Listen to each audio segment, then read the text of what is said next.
Mari kita buka wawasan baru dalam memahami sejarah. Buka mata, buka nalar, buka hati.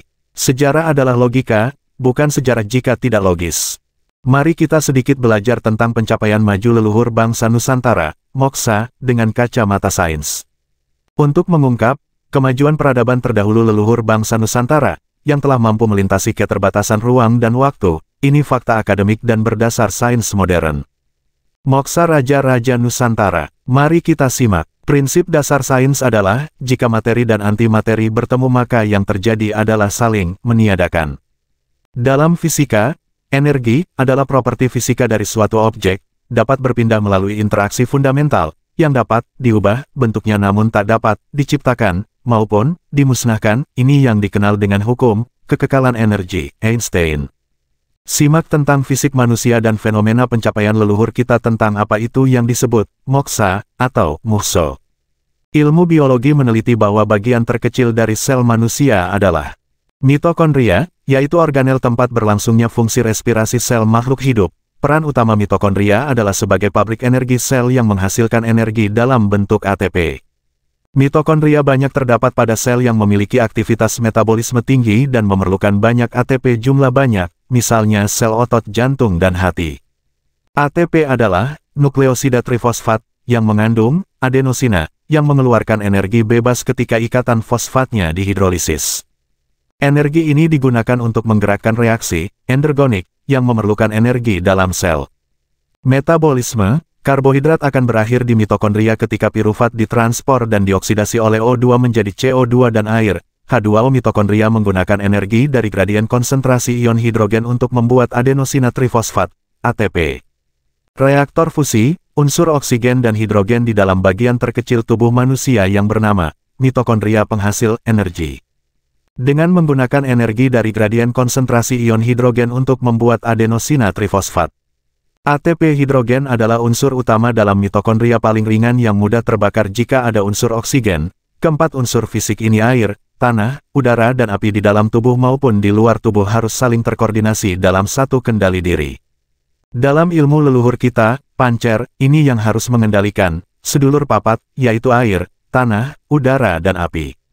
Falsafah leluhur kita menyatakan bahwa setiap manusia yang lahir akan ditemani oleh 4 saudara, yaitu kakang kawah yaitu air ketuban adi ari-ari adalah plasenta getih darah pusar tali pusar.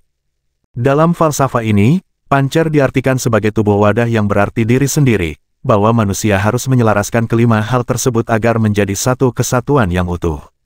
Antimateri, dari unsur hidrogen ini adalah antihidrogen, saling meniadakan jika bertemu, saling meniadakan di sini tidak hilang atau lenyap. Tapi tiada dalam jangkauan yang disebut materi.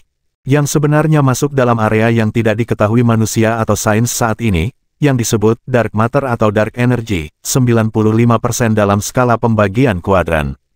Dalam pembagian kuadran universe sains saat ini adalah 5% materi, materi gelap 26%, energi gelap 69%. Dark, atau gelap, di sini adalah sesuatu yang diyakini benar, adanya tapi belum diketahui sains saat ini. Sekali lagi, 95% sebenarnya perbandingan yang belum diketahui sains saat ini, dianggap sudah diketahui sains saat ini baru 5%. Jika energi adalah tetap atau kekal, dan unsur hidrogen bertemu dengan antihidrogen, akan saling meniadakan. Fisik materi mitokondria akan terjadi, sirna, saling meniadakan dan masuk dalam area 95% area abadi. Masuk ke dalam area 95%, ini adalah area tidak atau belum difahami oleh sains saat ini, tapi, eksis ada, inilah pencapaian manusia Nusantara terdahulu juga raja-rajanya. Dengan prinsip pada, pancer, yang harus mengendalikan, sedulur papat, yaitu 4 unsur fisik di dunia alit adalah diri, dan dunia ageng atau univers air, tanah, udara dan api. Dalam istilah Jawa, muhso, dalam istilah Sunda disebut nahyang. Prosesi kontemplasi untuk mencapai moksa ini tampil di puncak situs. Bangunan megah bernama Fuana Cakapala kini terpublikasi bernama Borobudur. Moksartam Jagahitayaka Iti Dharma, yang artinya Dharma, bertujuan untuk mencapai kebahagiaan rohani dan kesejahteraan hidup jasmani. Ini falsafah dasar utama leluhur Indonesia terdahulu. ditandai dengan literasi kata, Dharma, di relief dasar Borobudur Panil nomor 138 pada bingkainya tertera tulisan, Kusala Dharma Bhajana, dan Vinaya Dharma Kaya Cita. Ini bukti fakta nyata akademik, bahwa Borobudur berdasar ajaran asli Nusantara Dharma, bukan dan tidak berdasar ajaran yang terlahir di India. Tapa Brata Upasana, Batarak Kamala, Martapa adalah kontemplasi spiritual jalan untuk mencapai, Moksartam Jagaditaya, kebahagiaan dunia akhirat dan moksa, divisualisasikan di atas Sangharama Fuana Cakapala kini terpublikasi menjadi, Borobudur, ini bukan arca tokoh agung dari India. Fahami, ini bukan arca tokoh agung dari India dan juga saat ini labeling, berdasar ajaran yang terlahir di India sejak 1954. Manusia Nusantara telah melakukan, moksa, juga lintas ruang dan waktu. Ini pernah terjadi peradaban maju terdahulu Nusantara dan di masa setelahnya telah terjadi di abad 5 Masehi oleh manusia mulia, membawa penerangan di tanah kegelapan Arab. Artinya masa lalu dengan masa sekarang terhubung tanpa membutuhkan waktu dan terdapat hubungan, entanglement, yang tidak dibatasi jarak dan waktu, karena terdapat pola, konstanta, yang rentang pengaruhnya dan cara kerjanya tetap sama. Fakta akademik uraian di atas membuktikan hal ini.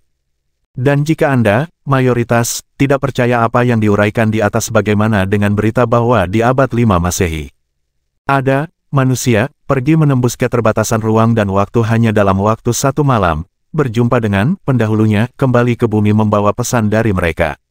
Terjadi antara tahun 620 sampai 621 atau terjadi pada malam 27 Razab tahun ke-10 setelah kenabian. Hal yang serupa dengan tokoh berbeda. Dia akan diturunkan kembali ke bumi, sama persis dengan saat dia diangkat. Mukso, Ngahiyang, hibernasi, di Sapirs pernah dilakukan oleh leluhur dan raja-raja Nusantara. Mereka masih eksis memantau melindungi untuk di kemudian hari mengembalikan kejayaan Nusantara lama. Bangunan megah yang tertera kata, Sevarga, dan menampilkan visualisasi kontemplasi spiritual untuk pencapaian, moksa, ini berlokasi di Jafatvipa bernama asli Fuana Cakapala kini terpublikasi menjadi, Borobudur, oleh, Kasparis, yang menganggap dibangun pada abad 8 Masehi atas dasar, perkiraan, saja. Terlabeling berdasar salah satu ajaran yang terlahir di India sejak negara mengizinkan mengadakan upacara Trisuci Waisak secara nasional di Borobudur pada tanggal 22 Mei tahun 1953. Mari kita buka wawasan baru dalam memahami sejarah. Buka mata, buka nalar, buka hati. Sejarah adalah logika, bukan sejarah jika tidak logis. Klik like dan subscribe, bagikan video ini ke teman kalian. Ikuti kajian selanjutnya dari Santo Saba.